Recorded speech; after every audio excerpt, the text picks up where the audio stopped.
అందరికీ నా నమస్కారాలండి. ఇప్పుడు మీరు చూస్తున్నది ఆంధ్రప్రదేశ్ డిగ్రీ సెమిస్టర్ 1 ఇంగ్లీష్‌కి సంబంధించినటువంటి టోటల్ పోర్షన్‌ని మీరు చూస్తున్నారు.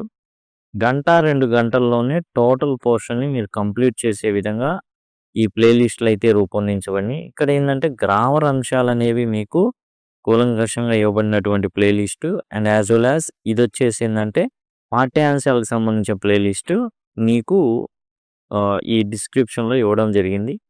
లేదా సింపుల్‌గా మీరు లింక్ అని గనక కామెంట్ సెక్షన్‌లో అడిగినట్లయితే ఖచ్చితంగా నేను మీకు ఈ ప్లే లిస్ట్ లింక్స్ అనేవి మీకు ప్రొవైడ్ చేయడం అయితే జరుగుతుంది. ఇప్పుడు మనం వచ్చేసి ఏపీ డిగ్రీ సెమిస్టర్ 1 ఏదైతే బ్రిడ్జ్ 1 లైఫ్ స్కిల్స్ చెప్పుకున్నామో అందులో వచ్చేసి యూనిట్ 4లో వన్ యాక్ట్ ప్లే ఉంది. అంటే ఏకాంకిక. రిఫండ్ అనమాట. రిఫండ్ అంటే తెలుగులో వాపసు అని అర్థం. వాపస్ చేయండి అని అర్థం అనమాట. ఫ్రిడ్జ్ కారింది రాసినటువంటి ఈ రిఫండ్ అనేటటువంటి ఏకాంకిక అంటే ఒకే సెట్టింగ్. జనరల్‌గా మనకి ఏదైనా ప్రోగ్రామ్ జరిగిందనుకోండి. లేదా ఏదైనా నాటకం వేస్తుంటే రకరకాలు ఉంటాయి. ఇల్లు ఒక సెట్టింగు, అడవి ఒక సెట్టింగు, బయట బజార్ ఒక సెట్టింగు ఇట్లాంటివి ఉంటాయి. అలా కాకుండా ఇది వన్ యాక్ట్ ప్లే అంటే ఒకే ఒక సెట్టింగ్‌తో నడిచిపోతుందనమాట. ఫ్రిజ్ కారింది రాసినటువంటి ఈ ఏదైతే రిఫండ్ ఉందో ఇది చాలా పాపులర్ అయినటువంటి వన్ యాక్ట్ ప్లే అనమాట. Refund is funny one act play written by Fritz Karinthy in 1938.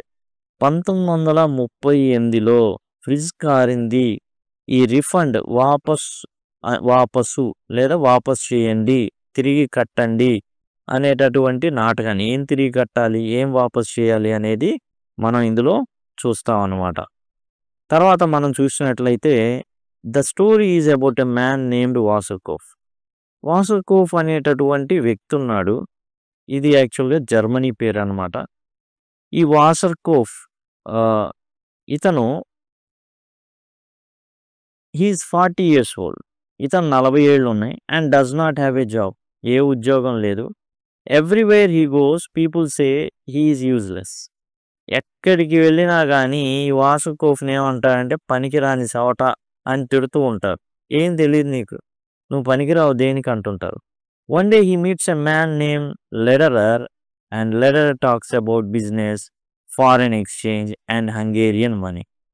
ఈ జర్మనీ, హంగరీ ఇవన్నీ కూడా పక్క పక్కన ఉండేటటువంటి దేశాలు పక్క పక్కనే ఉంటాయి.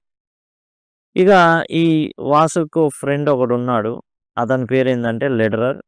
ఈ లెడరర్ ఏం చేస్తాడంటే వ్యాపారం గురించి అండ్ ఫారెక్స్ గురించి అంటే విదేశీ మారక ద్రవ్యం గురించి అండ్ హంగేరియన్ మనీ గురించి మాట్లాడుతూ ఉంటాడు ఈ వాసుకోఫ్తో. But Wasserkopf does not understand any of it. కానీ వాసుకోఫ్కి ఈ బిజినెస్ అంటే ఏంటో, ఫారెన్ ఎక్స్చేంజ్ అంటే ఏందో అండ్ హంగేరియన్ మనీ అంటే ఏందో ఇవన్నీ ఏం తెలియదు. ఇదేంటంటే ఫారెన్ ఎక్స్చేంజ్ అంటే ఫారెక్స్, విదేశీ మారక ద్రవ్యం అంటే ఏంటంటే ఇప్పుడు మనం భారతదేశంలో $1 ఈక్వల్ ఎంత 90 రూపాయలు దాకా ఉంది.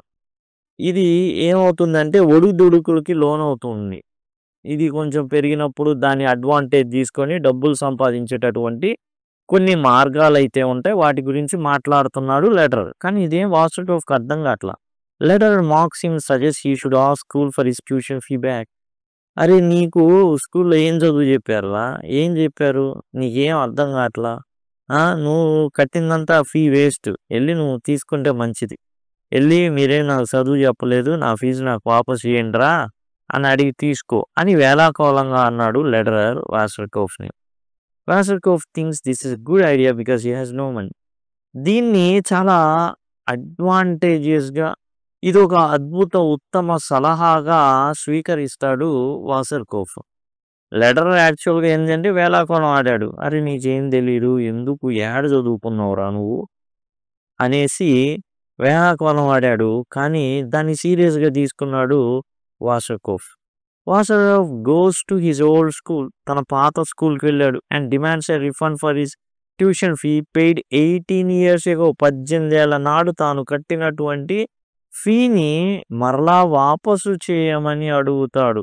అంటే తిరిగి కట్టు, నాకు నువ్వు ఇచ్చింది నాకు సమాజంలో ఏం ఉపయోగపడట్లా, he says his education was useless. నువ్వు నాకు చదువు చెప్పావు చూసావా? అదంతా వేస్ట్. దేనికి పనికి రాట్లా. మా ఫ్రెండ్ హంగేరియన్ మనీ గురించి, ఫారెన్ ఎక్స్‌చేంజ్‌ల గురించి ఏం మాట్లాడినా మాట్లాడుతున్నాడు బిజినెస్‌ల గురించి. నాకైతే ఏం అర్థం కాట్లా. The principal is shocked and calls the teachers. Principal ఒక్కసారిగా షాక్ అవుతుంది. ఇది ఎందుకంటే ఇంతవరకు ఎవడు కూడా ఏ స్టూడెంట్ కూడా ఇలా డబ్బులు వాపసు చేయమని రాలా. ఇదొక ప్రత్యేకమైన సందర్భం అన్నమాట. ఇలాంటి సందర్భానికి షాక్ అయిపోయినటువంటి ప్రిన్సిపల్ తన టీచర్స్ అందరిని పిలిపిస్తాడు. The teachers understand that Wasserkopf wants to fail the exam and claim the refund. So they make a plan. కాబట్టి ఇక్కడేందంటే వీళ్ళందరూ కలిసి నువ్వు ఎట్లా చెప్తావు? నీకేం రాదని. ఎలా చెప్తావు అంటే పరీక్ష పెట్టుకోండి అంటాడు వాసర్‌కోవ్ చాలా తెలివిగా. ఓకే. అయితే ఆ వాసర్‌కోవ్ ఏందంటే తను సిద్ధపడిపోతాడు ఫెయిల్ అవ్వడానికి. పాస్ అవ్వడానికైతే కష్టం గానీ ఫెయిల్ అవ్వడం కష్టమేం కాదు గదా! కాబట్టి ఎగ్జామ్‌లో ఎట్లైనా తప్పి తన డబ్బులు తాను వాపసు చేసుకోవడానికి సిద్ధంగా ఉన్నాడు వాసర్‌కోవ్. సిద్ధం అనేసి చెప్పేసాడు. The exam is oral. ఏదైతే ఎగ్జామ్ జరగబోతుందో అదొచ్చేసి ఇక మౌఖిక పరీక్ష అన్నమాట. Whatever the answer Wasserkopf gives right or wrong the teachers say it is correct. అయితే ఇక్కడ మెలికేందంటే అతను కావాలని చాలా ఈజీ ప్రశ్నలు అడిగినప్పటికీ కూడా వాసర్‌కోవ్ దానికి కావాలని తప్పు చెప్పడం, టీచర్లేమో అది రైట్ అని డిక్లేర్ చేయడం జరిగింది. The history master asked about the 30 years war. Wasserkopf says it lasted 7 meters. ఇప్పుడు యాక్చువల్‌గా ఏందంటే ప్రశ్న అడుగుతారు. సమాధానం ఖచ్చితంగా వాసర్‌కోవ్ ఇవ్వాల్సిందే. ఎందుకివ్వాలి? అతను ఇస్తేనే గదా! అది కరెక్టా? రాంగా? అనేది చెప్పేది. కాబట్టి అతను ఖచ్చితంగా చెప్పాలి. చెప్పినప్పుడు యాక్చువల్‌గా దానికి రైటా? రాంగా చెప్పాలి. టీచర్స్ చేతిలో ఉంది కాబట్టి తప్పైన ప్రశ్నకు కూడా రైటేసి మార్కులేసినట్టుగా వీళ్ళు వ్యవహరించడం జరిగిందనమాట. అయితే హిస్టరీ మాస్టర్ ఎలా అడిగారంటే 30 ఏళ్ల యుద్ధం ఎన్నాళ్ళు జరిగింది అని అడగడం జరిగింది ప్రశ్న వాసర్‌కోవ్‌ని. అప్పుడు వాసర్‌కోవ్ ఏం చెప్పాలి? టక్కున 30 అని అంటాడనమాట. 30 ఏళ్ళు జరిగింది. 30 ఏళ్ల యుద్ధం పంచపాండవులు ఎంతమంది అని చూపించినట్టుగా, అది కూడా చేతివేలు చూపించినట్టుగా వీళ్ళు కూడా ఏం చేస్తారంటే 30 ఏళ్ళు అని పక్క నుండి చెప్తుంటాడు. చీటింగ్ చేస్తున్నారు ప్రిన్సిపల్ గారు ఈడు. నన్ను చీట్ చేసేటట్టు చేయాలని చేస్తున్నారు. కాబట్టి నేను ఈ ఎగ్జామ్ తొండి ఇది అంటాడు. ఇదేం లేదు నువ్వు ప్రశ్నకు సమాధానం చెప్పు. అప్పుడేమంటాడంటే లాభం లేదని 7 మీటర్లు అంటాడు. అది కూడా రైట్ అంటాడు. దానికి రకరకాల విశ్లేషణలు చెప్తాడు హిస్టరీ మాస్టర్. దానికి సంబంధించి. అంటే ఏందంటే 30 ఏళ్ల యుద్ధం అంటే 30 ఏళ్లలో మరి ప్రతిరోజు యుద్ధం చేయరు. అర్ధరాత్రి నిద్రపోతారు. సగం రోజు పోతుంది. 15 ఏళ్ళు. అందులో తినడానికని రకరకాల వాటికి మధ్యలో బ్రేకులుంటాయి. అయన్నీ తీసుకొని మొత్తానికి 7 ఏళ్ళు జరిగింది కాబట్టి 7 మీటర్లు అన్నాడు ఈ ఉత్తమ విద్యార్థి అనేసి ప్రకటించడం జరుగుతుంది. The mathematics master says that is correct using Einstein's theory.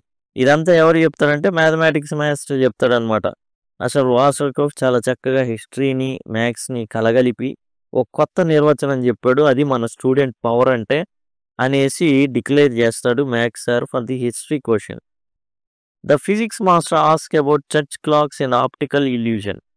ఇక ఫిజికల్ సార్ ఏదైతే ఫిజిక్స్ చెప్తాడో ఆయన ఏం అడుగుతాడంటే చర్చ్ క్లాక్స్ గురించి, గడియారాలు అండ్ ఆప్టికల్ ఇల్యూషన్ అంటే దృష్టి భ్రమ దానికి సంబంధించి అడుగుతాడనమాట.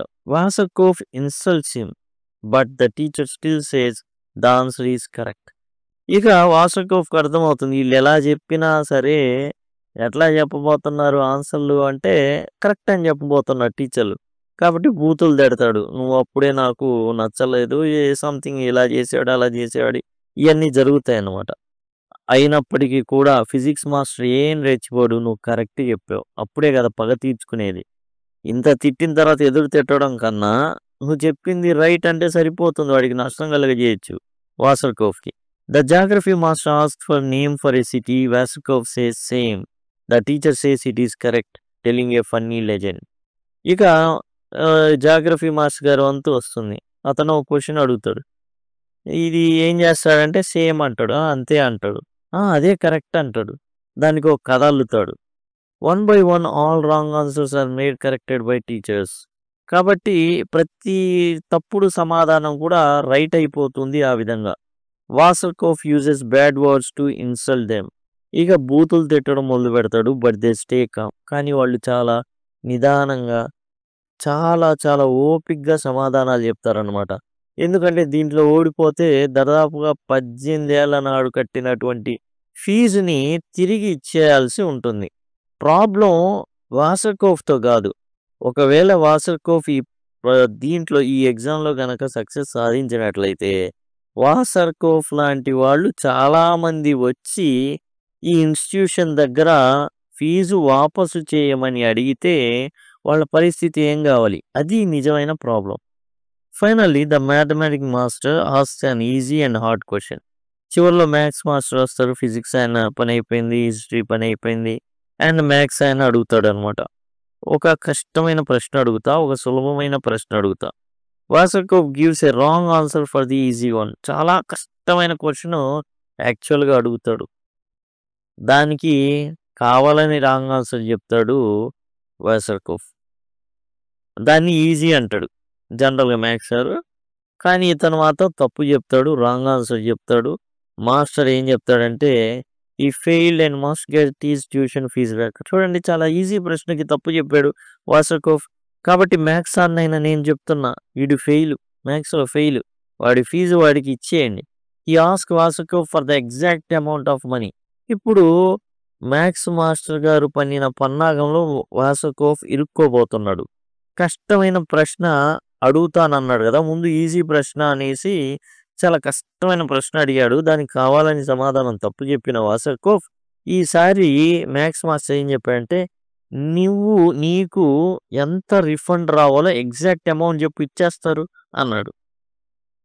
వాసర్కోఫ్ gives exact figure not knowing it is a trap. అదొక ట్రాప్ అనే విషయం అర్థం చేసుకోలేక వాసర్కోఫ్ అనా పైసలతో సహా మొత్తం చెప్తాడు details. The master says that was correct answer. అవునండి, వీడు కరెక్ట్ చెప్పాడండి, భలే చెప్పాడు. Now Wasserkopf is excellent in every subject.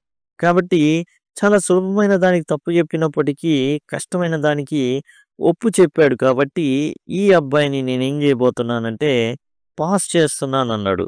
అలా అన్ని సబ్జెక్టులో పాస్ అయ్యాడు వాసర్కోఫ్ అని అటు హిస్టరీ సారు, ఇటు ఫిజిక్స్ సారు, ఇటు మ్యాథ్స్ సారు అందరు డిక్లేర్ చేశారు, వీడు చాలా గొప్పోడు. యాక్చువల్గా ఆ కష్టమైన ప్రశ్న ఏంటంటే, కష్టమైన ప్రశ్న కాదు, అదొక ట్రాప్. నీకు కావాల్సినంత ఎగ్జాక్ట్గా చెప్తే డబ్బులు ఇచ్చేస్తానగానే ఎగ్జాక్ట్గా చెప్పేశాడు. The teachers throw him out without letting him say anything more. ఇక మాట మాట్లాడనీయకుండా ముగ్గురు ఎత్తి బయటికి ఇసిరేస్తారు వాసర్కోఫ్ని. This story shows how smart and united teachers are. ఈ కథని బట్టి 1938లో ఉన్నటువంటి పరిస్థితుల్ని తెలియచెప్పడం అయితే జరిగింది.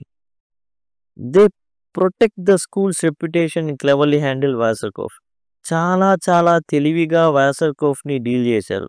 ఒకవేళ ఆ పరిస్థితిని సరిగా డీల్ చేయకపోతే వాసర్కోఫ్ లాంటి వాళ్ళు ఏం చేసేవాళ్ళంటే ఫీజు వాపస్ అని ఆ స్కూల్ మీద, ఇన్స్టిట్యూషన్ మీద దండయాత్ర చేసినట్లయితే ఏ స్కూలు, ఏ ఇన్స్టిట్యూషన్ అంత అమౌంట్ని ఫీజు వాపసుగా ఇవ్వలేదు. కాబట్టి వీళ్ళు చేసింది కొంచెం నైతికమైనప్పటికీ కూడా ఏంటంటే, ఇక్కడ కష్టతరం దానికి సొల్యూషన్ ఈ డబ్బులు అనేవి అందరికి ప్రొవైడ్ చేయడం. సో చాలా తెలివిగా ఈ పరిస్థితి నుంచి వాళ్ళైతే ఆ ఇన్స్టిట్యూషన్ని, ప్రిన్సిపాల్ని అందరినీ గట్టెక్కించారు. అండ్ మరొకసారి వాసర్కోఫ్ తాను విఫలమయ్యాడు. ఇదండి refund by Friskar in the notes. Thank you. Thanks a lot.